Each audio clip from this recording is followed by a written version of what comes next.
Now we're going to get the second set of spices into this bowl. So this is our ground coriander. That's 1 tablespoon of ground coriander. You want to put that in? Go ahead, dump it in. It's your turn. Oh, it's my turn? Okay. So the next thing we have is a 1/2 teaspoon of paprika and a 1/2 teaspoon of cayenne pepper. I thought I had cayenne pepper at home. I don't. I only have paprika. So that's okay. What I'll do is I will do 1 teaspoon of paprika instead of a 1/2 teaspoon of paprika and a 1/2 teaspoon of cayenne powder. Cayenne powder adds heat. Yeah, where is the cayenne? And actually, my family does not like heat that much. My husband doesn't like cayenne powder, so it's powder anyhow. Can I do it? So yeah, sure. We're gonna do 1 teaspoon. So, and here is our ground turmeric, and we have 1 teaspoon of that. Can you pour that in the bowl, please? And this has this bright orange yellow color. And that is our second set of seasonings. Your turn, Mom. Thank you, honey. So that's prepared. So that's our second set of seasonings. And there goes the timer. Yay! The chickpeas are done. We can start making this. So I'm going to strain off that. Our pan is hot. I'm going to add the oil. And then we're going to, that's pretty hot. I got to turn that down a little bit. Okay, so then we're going to add our onions. Get those going. I'm going to saute those. And then we're going to add our first set of aromatics, okay? So we have all of those together in this. We have our ground ginger, our garlic, and our ground cumin. And that's the first set of aromatics we're going to add. But I'm going to let the onions saute a bit more first.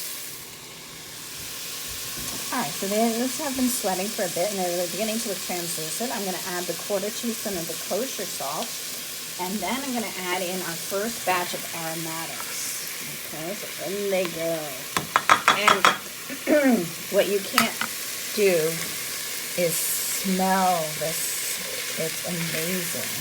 You can smell the ginger and the garlic and the onions, and it's really, really beginning to smell wonderful. So this is very exciting. We get all of those coated, and we want to warm them up. So we're going to let that do, we're going to just keep stirring it for a bit, maybe 1 minute. So that's been there for a minute. It's cooked, and it's looking a little dry. So I'm going to add another tablespoon of olive oil. All right, so that way it'll help. And then we're going to add in our second set of aromatic spices, our turmeric, paprika. Okay, and we're going to keep those up as well. All right, now you can see our onions have turned that orange-yellow color from the turmeric. And you can see it's sort of like a very dry paste almost. We're heating up the spices, and that's what brings out the flavor. And this step is quite common in a lot of Indian cuisine. Heating the onions, sauteing them, and then adding in the spices or the aromatics and getting them to come to flavor and blending together. And then we start adding in our ingredients. So now I'm going to add in our can of diced tomatoes. Add that whole thing in. And stir that around, and then I'm going to add in the chickpeas.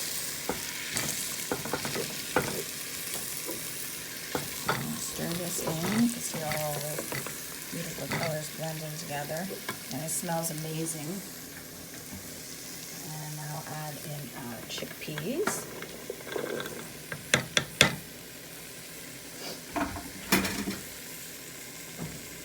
We'll stir all of that together.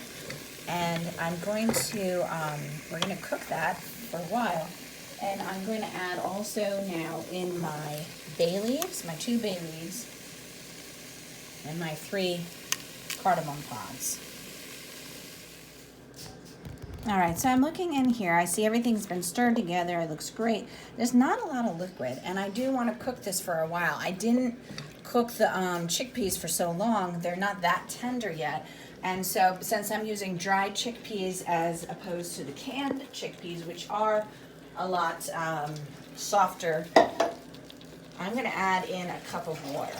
So as you do a recipe, you can always see that sometimes you need to adjust, okay? So now I'm going to add 1 cup of water. I'm going to bring that to a simmer or boil and then simmer it. And that'll help soften the chickpeas, bring all the flavors together. Like we're making a stew, basically. And we're stewing together the flavors and the chickpeas. So that's going to cook for quite a while. And then at the end, we're going to add in our garam masala, light brown sugar, our cilantro, and our lemon juice at the end. Okay, so this is going to cook for quite a while, and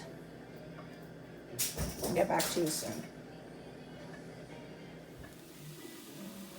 So this has been boiling or simmering away for about 30 minutes. I've stirred it occasionally, and you can see it's thickened up. And most of that moisture, that 1 cup of liquid that I added, has been steaming off. We're going to add our sugar now.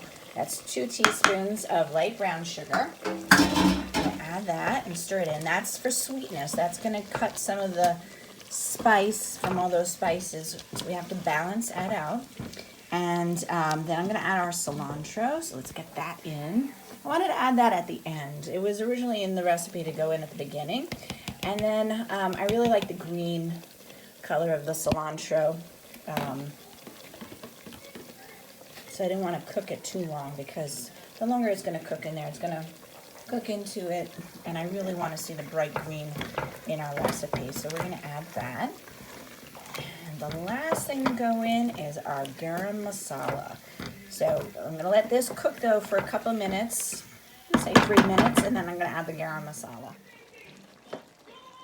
Okay, so the cilantro and the brown sugar have been added. Now I'm adding in the lemon juice and the garam masala. And I'm going to stir that in and turn off the heat, and this should be ready to go. So this is Chana Masala, and I'm going to serve it. And then I'm going to have I have a little bit of this specialty Egyptian bread, even though I'm talking about India, but it's similar to naan. So I have that, and I'm going to have some cucumber yogurt, Indian, it's called raita, and I'm going to dip it all together, and I'm going to enjoy this for my lunch. Here is our finished chana masala. Chana means chickpea. This is a Indian dish, and we have cilantro, full of spices. There's lemon. It's nice to garnish it with some cilantro and a piece of lemon. That way, if anybody finds it lacking in tartness, you can squeeze some lemon over it. I have this piece. It's actually fatir, which is an Indian bread, but it's very similar to naan. So I have this heated up, and I have my raita, which is a yogurt accompaniment, and that helps balance any heat or spiciness. You can always add some of this to your dish, and that helps to make it a little milder. So if you're not used to the heat of Indian food, definitely put your raita on it, which is a yogurt-based dip, which is usually yogurt, dill, mint, carrot, and cucumber. This one is just cucumber, no carrot in it. And I was able to get it in the store. You can make it yourself. It's very simple and easy. And this is a wonderful, the Chana Masala is a vegetarian and vegan recipe. So this is great for anybody who follows a vegetarian or vegan diet. And I hope you all enjoy it.